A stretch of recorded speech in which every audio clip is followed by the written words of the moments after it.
स्वागत है दोस्तों। इस वीडियो में हम महत्वपूर्ण प्रश्नों के रिवीजन को देखेंगे। शुरुआत करते हैं। केशव दास के द्वारा कितने ग्रंथ रचित हैं? केशव दास जी के द्वारा कुल 7 ग्रंथ रचित हैं। कौन कौन से? कविप्रिया, रसिक प्रिया, रामचंद्रिका, वीर सिंह देवचरित, विज्ञान गीता, रतन बावनी, जहांगीर जस चंद्रिका। ये केशवदास जी की रचनाएं हैं। केशव को कवि हृदय नहीं मिला था। उनमें वह सहृदयता और भावुकता भी न थी जो एक कवि में होनी चाहिए। केशवदास जी के बारे में यह कथन किसका है? आचार्य रामचंद्र शुक्ल जी का। शुक्ल जी ये कहते हैं कि केशवदास को कवि हृदय नहीं मिला था और जो कवियों में आवश्यक होता है सहृदयता और भावुकता, वो भी उनमें नहीं थी। तो ये शुक्ल जी ने कहा है, ध्यान रखिएगा। पर यह समझ रखना चाहिए कि केशव केवल उक्ति वैचित्र और शब्द क्रीड़ा के प्रेमी थे। जीवन के नाना गंभीर पक्षों और मार्मिक पक्षों पर उनकी दृष्टि नहीं थी। यानी ये कथन शुक्ल जी का है केशवदास जी के बारे में। वो ये कहते हैं कि केशवदास केवल उक्ति वैचित्र और शब्द क्रीड़ा के प्रेमी थे। जीवन के गंभीर पक्षों पर उनका कोई भी दृष्टि नहीं थी। ये शुक्ल जी कहते हैं, ध्यान रखिएगा। सारांश यह है कि प्रबंध काव्य रचना के योग्य न तो केशव में अनुभूति ही थी और न शक्ति। ये आचार्य रामचंद्र शुक्ल जी लिख रहे हैं। तो आप देखेंगे कि शुक्ल जी केशवदास जी को कवि जो एक काव्य शक्ति होती है किसी एक कवि में, उससे पूरी तरह हीन देखते हैं केशवदास जी को। यह मानते हैं कि केशवदास में काव्यत्व की कोई शक्ति थी ही नहीं, न अनुभूति थी।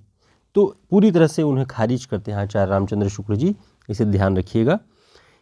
केशवदास ने अलंकारों पर कौन सा ग्रंथ लिखा? कविप्रिया। और केशवदास ने रस पर कौन सा ग्रंथ लिखा? रसिक प्रिया।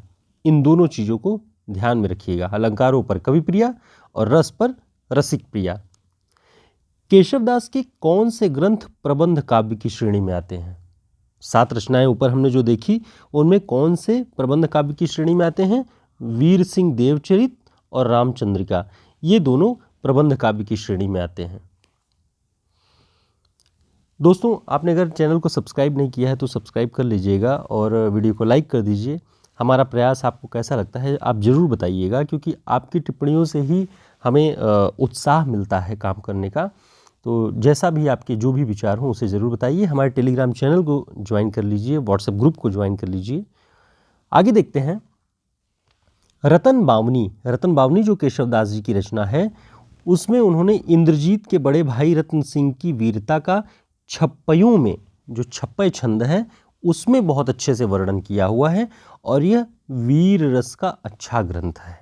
शुक्ल जी ने लिखा है कि यह वीर रस का अच्छा ग्रंथ है। ठीक, तो रतन बावनी रतन सिंह की वीरता को केंद्र में रख के और छप्पय छंद में लिखा गया है। आचार्य शुक्ल जी की समीक्षा दृष्टि में तुलसीदास की आलोचना का बीज शब्द क्या है? शुक्ल जी ने लोक धर्म और लोक मंगल 2 शब्दों को माना हुआ है कि ये तुलसीदास की आलोचना के बीज शब्द हैं। शुक्ल जी ने जायसी की आलोचना के बीज शब्द क्या माने हैं? प्रेम की वेदना का कवि उन्हें कहा है।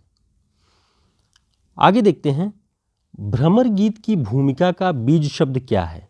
भ्रमर गीत की भूमिका का बीज शब्द शुक्ल जी ने जीवनोत्सव माना है।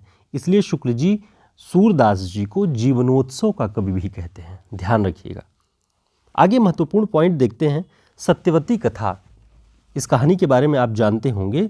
सत्यवती कथा ये ईश्वरदास जी की रचना है और ये कहानी है। अब इसके बारे में महत्वपूर्ण चीज़ें आप ध्यान दीजिए कि यह दोहा चौपाई शैली में लिखी गई है।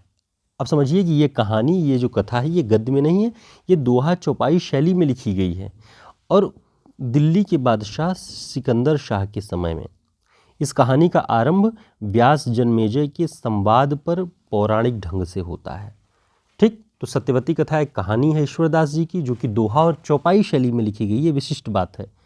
और किसके समय में? दिल्ली के बादशाह सिकंदर शाह के समय में।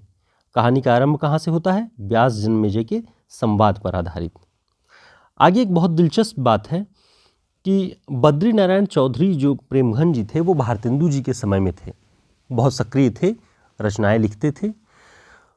बद्रीनारायण चौधरी जी भारतेंदु जी के अनुकर्ता थे। अनुकर्ता का मतलब उनके परंपरा पर चलने वाले, उनके पदचिन्हों पर चलने वाले रचनाकार थे।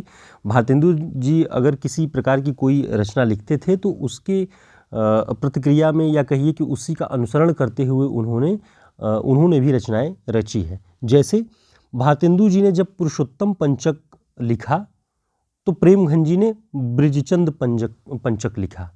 तो देखिए एक ही जैसे पुरुषोत्तम पंचक के अनुसरण पर ब्रिजचंद पंचक उन्होंने लिखा, और जब भारतेंदु जी ने बकरी विलाप लिखा तब प्रेमघन जी ने पितर विलाप लिखा। तो ये आचार्य शुक्ल जी की पुस्तक में है ये बात कि वो उनके अनुकर्ता थे, और जब जब भारतेंदु जी ने इस तरह की कोई रचनाएं लिखी तो उसके अनुसरण करते हुए प्रेमघन जी ने भी रचनाएं लिखी हुई है। तो ये देख रहे थे आप महत्वपूर्ण प्रश्नों का एक सेट जो कि परीक्षाओं की दृष्टि से उपयोगी सिद्ध होगा। आप इन्हें ध्यान रखिएगा, इनके नोट्स भी आप बना सकते हैं, और यदि आपको लगे नोट्स की आवश्यकता हो तो आप हमसे संपर्क कर सकते हैं। और हिमाचल प्रदेश लोक सेवा आयोग उत्तराखंड LT एग्ज़ाम के लिए हमारे पास नोट्स भी उपलब्ध हैं, आप चाहें तो उसे ले सकते हैं। बहुत ही कम दाम पर, बहुत ही कम हमने शुल्क उसका रखा हुआ है, वो आसानी से आपको प्राप्त हो जाएगा। चैनल को सब्सक्राइब कर लीजिएगा। फिर मिलते हैं एक नए वीडियो में, तब तक के लिए नमस्कार।